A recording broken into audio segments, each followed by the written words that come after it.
Eh, digo, se lo pregunto y le pido una respuesta pensando en quienes nos están mirando y dicen, ¿qué va a pasar a partir de ahora cuando se cae una ley que el presidente decide retirar por no tener acuerdo político con sus aliados de la oposición? ¿Qué puede pasar en el plano económico con una ley que el presidente había planteado como su plan A y su plan político económico de gobierno? Mire, yo cuando hice la exposición me tocó dentro del recinto, yo le presenté un plan B, que creo que lo más importante que tiene que hacer el presidente ahora, primero, actuar con tranquilidad. Es el presidente de los argentinos y argentinas, no puede actuar por impulso. Y yo lo que le había propuesto en mi alocución dentro del recinto que hablaba del plan B era que le presente la ley de presupuestos, donde ahí se presentan las metas, las acciones, el tema de las tarifas, hasta dónde se puede endeudar el Estado, en función de la ley de endeudamiento que permite la ley de presupuestos, y también poner un impuesto en la separata, mejor dicho, que se había presentado en el anteproyecto, que se había comprometido tanto los dos candidatos, Sergio Massa y Milei, a tratarla después de que gane uno de los dos las elecciones en el balotaje. Había una separata donde hay una recaudación del 4.72 del PBI, sacando algunas exenciones a las grandes empresas. Y por otro lado, después que el presidente estuvo en Davos, los 250 millonarios más grandes del mundo expresaron que no podía haber más goteo, cuando acá se llama derrame, y que se le cobre impuesto a las grandes multinacionales.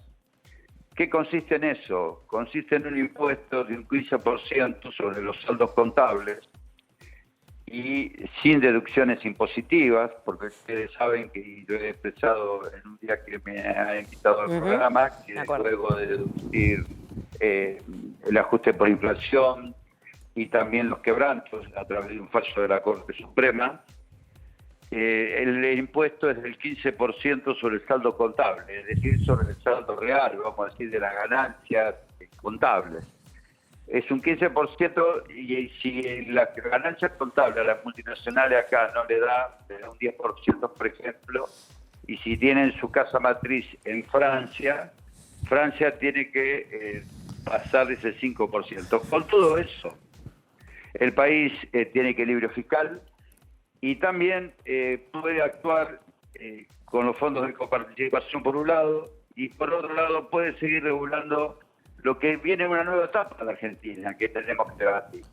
Que el Estado tiene que estar presente, que no podemos ver hoy sufrir al pueblo con las tarifas, con el incremento del combustible, con la devaluación de más del 120%, ahora con el incremento del transporte. Queda demostrado, y en esta ley que hoy pasó a comisión nuevamente, no sé qué va a ocurrir, queda demostrado que el gobierno la única intención que tenía era el mercado y no actuación del Estado, un Estado simplificado. Y la Argentina fue destacada a nivel internacional, y yo tuve la oportunidad de recibir ese premio, por la seguridad social que tenemos en la Argentina, por derechos adquiridos durante muchos años.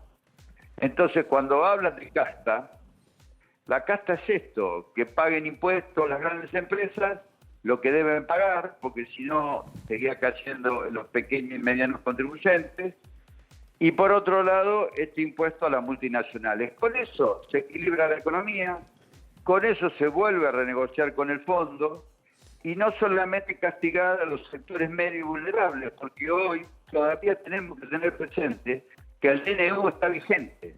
Claro, y lo exacto. Está pidiendo el Senado que se sesione para que se trate la bicameral. Porque hoy siguen teniendo las potestades y pueden hacer todo lo que están haciendo. Hoy, Carlos, gobiernan con el DNU el 7023. Sí, Gonzalo. Sí, diputado, yo lo escucho atentamente en lo que usted está explicando y lo que está proponiendo, pero hay una realidad. La ley ómnibus hoy vuelve a comisión, no por el rechazo de los diputados de Unión por la Patria, sino porque Milei recibió un revés de sus socios, del peronismo no kirchnerista y de una parte de la UCR.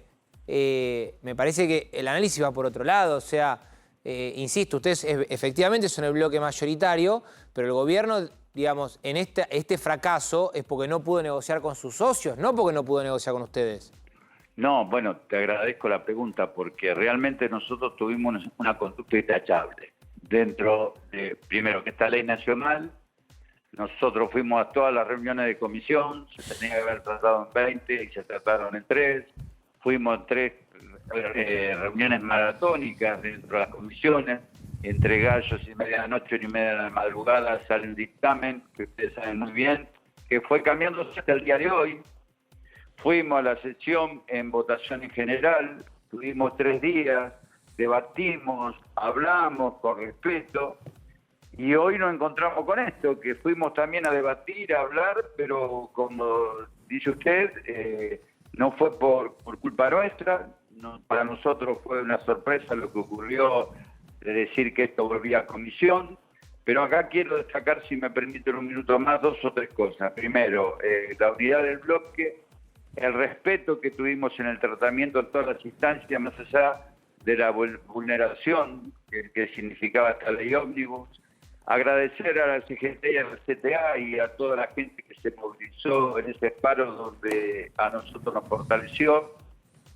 Y también nosotros tuvimos la responsabilidad de que sabíamos a quién representábamos. Nosotros representábamos al pueblo, lo hicimos con debate y creo que se les complicó porque es una ley tan ambigua y tan confusa que cuando fue la reforma, venía el capítulo de la reforma del Estado, en el artículo 8º de la Ley de Administración Financiera, la 24.156, autorizaba al Poder Ejecutivo en uno de sus incisos a modificar, sustituir, cerrar, vender cualquier empresa del Estado. Y creo que ahí un poco se empantanó porque el grupo más, vamos a decir, dialoguista, se dio cuenta que el próximo capítulo era privatizaciones de empresas y no necesitábamos. Yo le venía diciendo que en los primeros 10 artículos se definía la ley, porque le dábamos superpoderes, superdelegaciones, y con eso el gobierno podía hacer cualquier cosa. Y creo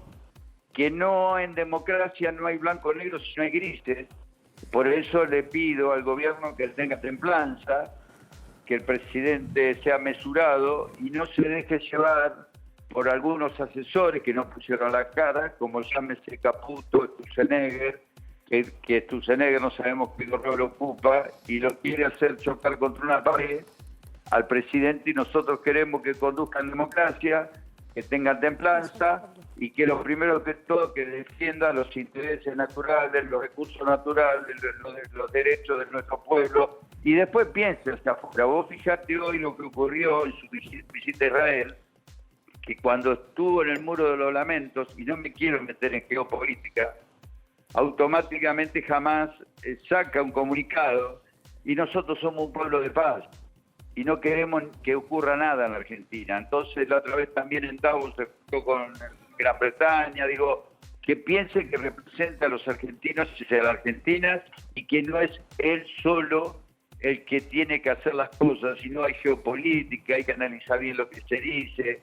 Somos un país muy importante, por eso nos miraron tanto desde afuera en este megaproyecto, porque venían por nuestros recursos naturales. Claro.